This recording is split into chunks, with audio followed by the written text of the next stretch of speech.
As our conversation about role models and caring adults in the young students' lives continue, we go live to Cincinnati, where our sister station, CET, is ready to expand our guest list. And Regina Carswell-Russo is ready to discuss the virtues of mentors as positive forces with her guests from GRAD Cincinnati. Hey, Regina, and welcome to American Graduate Day. Hi, Wes. How are you? I am great. I have to tell you, we're so pleased to be part of American Graduate Day. For more than a decade, Cincinnati has been fertile ground for community organizations interested in improving student outcomes. And a common denominator for many of these is the importance of having caring and consistent adults actively engaged in the lives of young people. And there's one nonprofit organization that has been engaged since 2001. It's called GRAD Cincinnati, serving nearly 3,500, yes, I said 3,500 Cincinnati public school students every single year. GRAD Cincinnati provides a wide range of academic and non-academic support for students and their family members. And joining me today are Patricia Stewart-Adams, founding executive director of GRAD Cincinnati, and two recent graduates of GRAD Cincinnati program. Shelton, currently a senior international affairs major at the University of Cincinnati, and Whitney Hollingsworth, a third-year information technology major with a minor in communications at the University of Cincinnati as well. Thanks for joining me. I really appreciate you coming on today. Pat, GRAD Cincinnati has been serving a large number, as we heard, 3,500 students every year since 2001. 15 years going strong. How did it begin?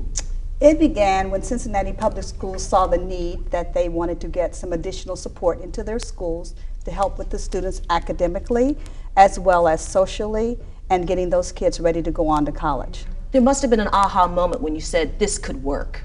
Well, I was sitting at my desk as a principal, and I was approached about it, and I didn't even take a moment to think about it when they asked me if I wanted to be the executive director for GRAD Cincinnati, because I knew that this program can make a difference for many students. And the key component, mentors. Mentors, campus family support, bringing in those kind of resources that can make a difference, all those things that are non-academic that can prevent a student from graduating from high school. Well, let's talk about that. There are a lot of components and different ways that you could be a high school model and that you can mentor and adults can help students, but particularly I'm interested in those non-academic ways that you can help.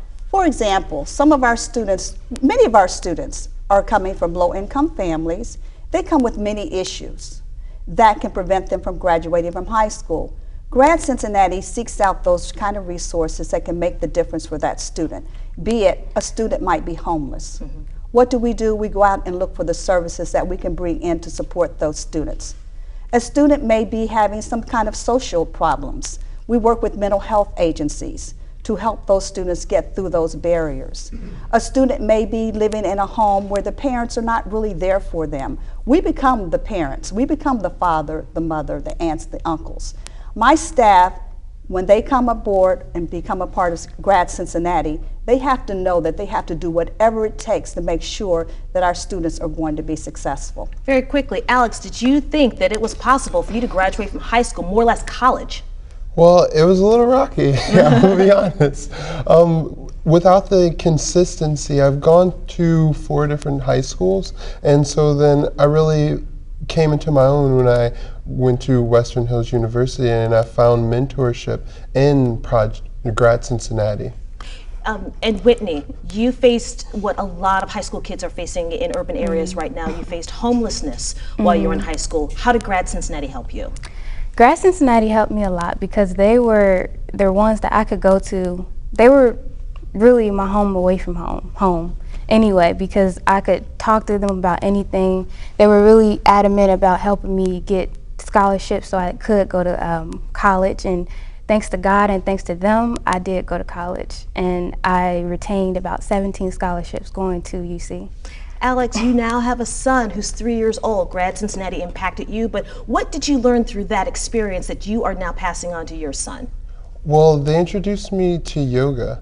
And so then I've been able to pass on like all this yoga philosophy, all this sense of peace onto my son, and have that discernment to take a step back and realize how am I impacting him today and the ripple effects of tomorrow. What's next for you, Ms. Whitney? Actually, I'm looking for a job now. I'm in a 5-year degree program, and next spring I'll be eligible to co-opt and actually do something that's in my field. And I'm looking to be a web developer, so I'm applying to different positions so that I can actually get work experience as a web developer. And you, Alex? In my heart, I want to take Benjamin to China. I want to teach in China, and so then I feel if I can teach in China, someone can teach my child. So I'm wondering if that mentorship relationship that you got in GRAD Cincinnati is helping you with your parenting skills, seeing what your needs are for your child, and kind of like meeting your child where your child is, even at the young age of 3. Yes, they are definitely always concerned. Is Benjamin doing this? Is he doing that? Are you doing this? Are you doing that? Ms. Pat, very quickly, misconceptions, very quickly, of mentorship. Some people say, I don't have time. What if I don't get along with them? How can I help? Just tell us, how can we break down those misconceptions? I think those misconceptions can be broken down because it really doesn't take a lot of time, and a lot of times students will seek you out to be a mentor to them.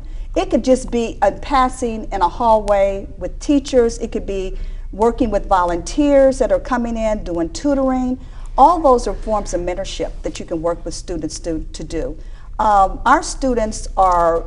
And so they're meeting the students where they are? Yes, they meet them exactly where they are. That's perfect. You know, on American Graduate Day, we're asking our audience to commit to change by becoming an American Graduate Champion. And one easy way to do that is to volunteer in your own community, helping students find success in high school and beyond. Here's what you can do. Visit AmericanGraduate.org to connect with GRAD Cincinnati and to learn how you can support the important work that they and so many others do. We now send you back to Wes Moore in New York. Thank you so much. And as Patricia Stewart-Adams just said, and so many others can testify, mentoring kids can also provide adults with immeasurable personal rewards.